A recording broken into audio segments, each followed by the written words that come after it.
Welcome to Fantasy Stories. एक दूर के मुल्क में नूर महल नाम का एक शानदार किला था, जहां हर सुबह सूरज की पहली किरण दीवारों पर इस तरह नाचती थी जैसे सुनहरी परियां आसमान से उतर आई हों। उस किले में एक प्यारी सी शहजादी रहती थी जिसका नाम महनूर था। महनूर की आंखें गहरी झील की तरह पुरसुकून थी और उसके दिल में इतनी नरमी थी कि महल के बाग में जख्मी परिंदा भी उसके पास आकर खुद को महफूज महसूस करता था। लोग उसकी खूबसूरती से ज्यादा उसकी मेहरबानी के किस्से सुनाते थे, क्योंकि महनूर सिर्फ ताज की वारिस नहीं थी बल्कि अपनी आवाम के दर्द को समझने वाली शहजादी थी। महनूर के वालिदा का इंतकाल उस वक्त हो गया था जब वो बहुत छोटी थी और उसके वालिद बादशाह सलमान ने उसे प्यार तो बहुत दिया मगर हुक्मरानी की सख्ती भी सिखाई। हर सुबह महनूर तालीम हासिल करती, तलवार चलाना सीखती, हुकूमत के कवायद समझती और फिर शाम को चुपके से किले के पीछे वाले पुराने बाग में चली जाती जहाँ एक पुराना नीम का दरख्त था।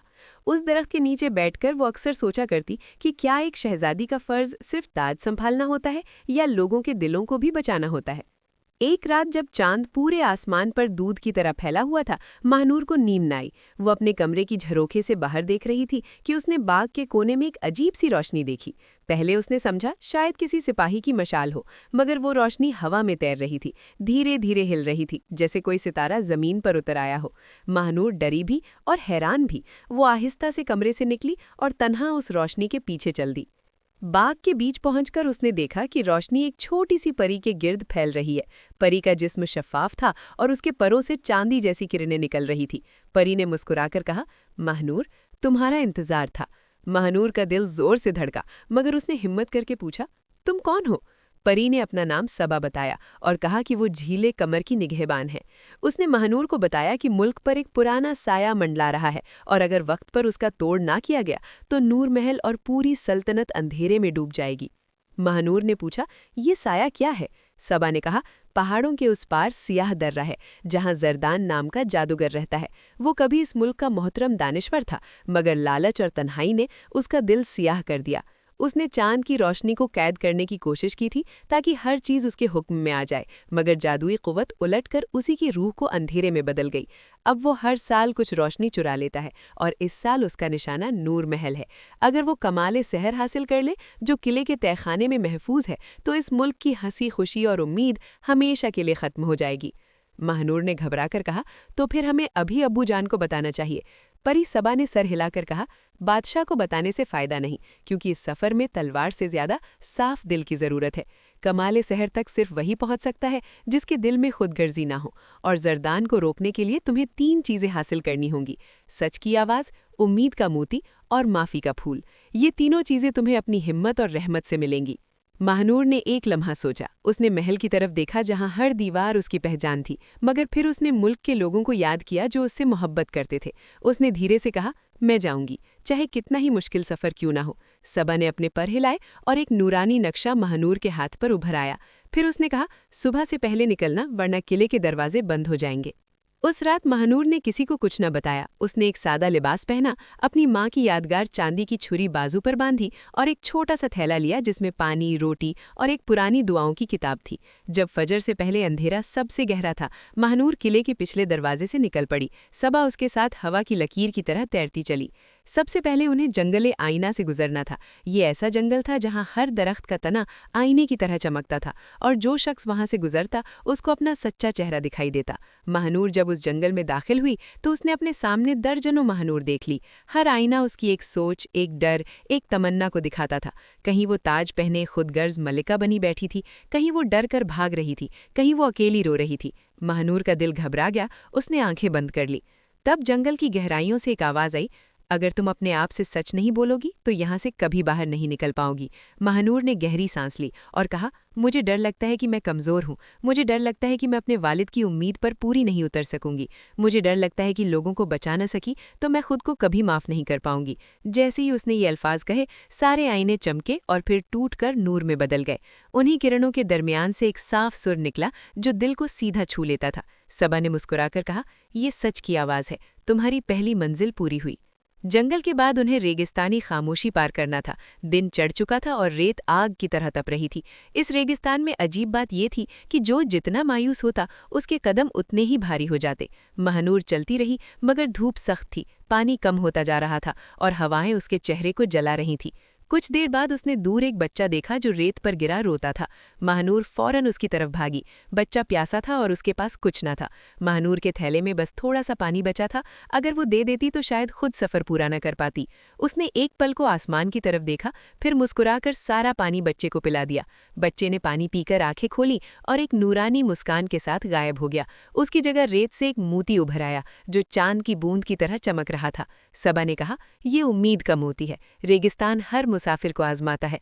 तुमने अपनी जान से पहले किसी और की प्यास को अहमियत दी, इसलिए रेगिस्तान ने तुम्हें अपना राज दिया। अब तीसरी और सबसे मुश्किल मंजिल बाकी थी, गुलज़ार फरामोशी, जहां माफ़ी का फूल खिलता था। मगर वहां तक पहुंचने के लिए उन्हें पुरानी वादी से गुजरना था, जहां हवा पुरानी यादें जिंदा कर देती थी। महानूर जैसे ही वादी में दाखिल हुई, उसने अपनी माँ की लोरी सुनी। फिर उसने बचपन के दिन देखे जब वो बेफिक्र हंसी करती थी। फिर उसने वो रात देखी जब उसकी माँ ने आखिरी सांस ली थी। महानूर रुक गई, उसकी आंखों से आंसू बहने लगे। उसने पहली बार महसूस किया कि उसने दिल के किसी कोने में अपने वालिद से शिकायत छुपा रखी है, कि उन्होंने उससे कभी माँ की कमी पर खुलकर बात नहीं की, कि उन्होंने उसे मजबूत बनाने के चक्कर में उसके आंसुओं को खामोश कर दिया। वादी के बीच एक बूढ़ी औरत पत्थर पर बैठी थी। उसका चेहरा झुर्रियों से भरा मगर निगाह रोशन थी। उसने महानूर से पूछा, तुम माफ़ी का फूल क्यों चाहती हो? महानूर ने कहा, ताकि अपने मुल्क को बचा सकूं। बूढ़ी औरत ने फिर पूछा, और अपने दिल को बचाने के लिए क्या करोगी? महानूर चुप हो गई, फिर धीरे से बोली, शायद मुझे अपने वालिद को माफ़ करना होगा और शायद खुद को भी, कि मैंने अपने दर्द को इतने सालों तक छुपाया। बूढ़ी औरत ने मुस्कुराकर अपनी मुट्ठी खोली। उसमें एक नाजुक सा सफ़ेद फूल था जिसकी खुशबू से हवा मीठी हो गई। उसने कहा, जो दिल माफ़ कर देता है उसमें अंधेरा टिक नहीं सकता। ये लो माफ़ी का फूल। तीनों चीज़ें हासिल करके महानूर और सबा सियाह दर्रा की तरफ बढ़ी। आसमान पर बादल घने हो चुके थे, पहाड़ सियाह दीवारों की तरह खड़े थे और दरमियान में एक कदीम किला था जहां से सर्द हवा और अजीब सी सरगोशी निकल रही थी। दरवाज़ा खुद ब खुद खुल गया और महानूर अंदर चली गई। दीवारों पर कैद रोशनी का जादू था, जैसे हज़ारों जुगनू शीशे के अंदर बंद हों।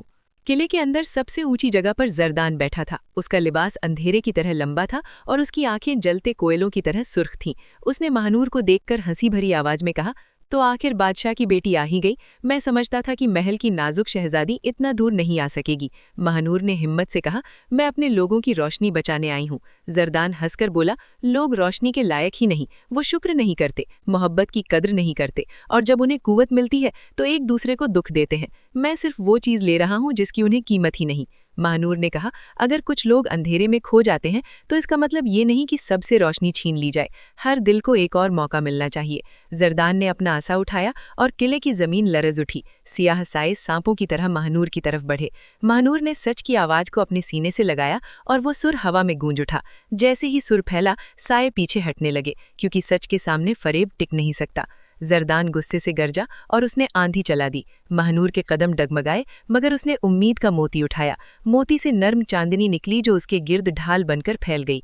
हवा नर्म पड़ गई, किले की दीवारों में कैद रोशनी हिली और कुछ शीशे टूट गए। जरदान की आंखों में एक पल को थकान उभरी, मगर वो फिर गरजा और कहा, तुम समझती हो उम्मीद हर चीज ठीक कर देती है, तुम नहीं जानती दर्द क्या होता है। महानूर ने उसकी आंखों में देखा और पहली बार उसने उस अंधेरे के पीछे तन्हा आदमी को महसूस किया। उसने पूछा, तुमसे किसने रोशनी छीनी? जरदान एक पल को खामोश हो गया, फिर उसकी आवाज़ बोझल हो गई। उसने कहा, कभी मैं भी इस मुल्क की खिदमत करता था, मगर जब मेरी बेटी बीमार पड़ी तो किसी ने मेरी मदद न की। बादशाह अपनी जंगों में मसरूफ रहा, हकीम देर से आए और मेरी छोटी सी बेटी मेरी बाहों में दम तोड़ गई। उस दिन मैंने फैसला किया कि जो दुनिया मेरी रोशनी बचा न सकी, मैं उससे हर रोशनी छीन लूंगा। महानूर का दिल भर आया। उसने आहिस्ता से कहा, तुम्हारा दर्द सच है, मगर बेगुनाहों से रोशनी छीनना तुम्हारी बेटी को वापस नहीं ला सकता, ना ही तुम्हारे जख्म भर सकता है। फिर उसने माफ़ी का फूल अपने दोनों हाथों में थामा। फूल की खुशबू पूरे हॉल में फैल गई। हवा मीठी हो गई और कैद रोशनियों ने जोर से चमकना शुरू किया। महानूर ने कहा, मैं तुम्हारे लिए माफ़ी नहीं लाई कि तुम्हारे गुनाह छुप जाएं। मैं तुम्हारे लिए माफ़ी इसलिए लाई हूँ ताकि तुम अपने दर्द की जंजीर से आज़ाद हो सको। जरदान के चेहरे पर पहले सख्ती आई, फिर उसकी आंखों में आंसू चमके। उसने सालों बाद पहली बार अपना असा नीचे कर दिया। किले की दीवारों पर दरारें पड़ने लगी, कैद रोशनी आज़ाद होने लगी और अंधेरा धीरे धीरे धुआं बनकर उठने लगा। जरदान घुटनों के बल गिर गया और रोकर बोला, मुझे याद ही ना रहा था कि रोशनी छीन कर कोई रोशन नहीं होता। महानूर ने आगे बढ़कर उसके कंधे पर हाथ रखा।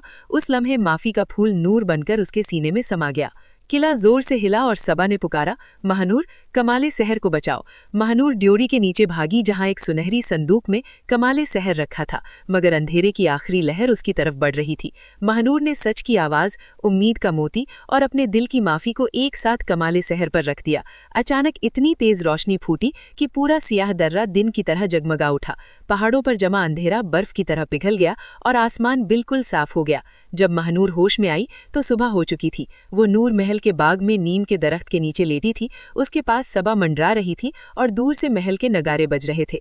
बादशाह सलमान खुद दौड़ते हुए आए। उनकी आंखों में आंसू थे। उन्होंने महानूर को गले लगाकर कहा, रात भर किले पर अजीब रोशनी छाई रही और सुबह जब मैं तहखाने गया तो कमाले सहर पहले से ज्यादा रोशन था। मुझे लगा ये सब तुम्हारी वजह से हुआ। महानूर ने अपने वालिद को देखा और पहली बार खुलकर रो पड़ी। उसने कहा, अब्बू जान, मुझे अम्मी की कमी बहुत महसूस होती थी और मैं समझती रही कि आपने कभी मेरे दर्द को ना समझा। बादशाह की आंखें भर आईं। उन्होंने कहा, बेटी, मैं खुद इतना टूट चुका था कि समझ ही ना सका कि तुम कितना तन्हा महसूस करती रही। मुझे माफ कर दो। महानूर ने उनका हाथ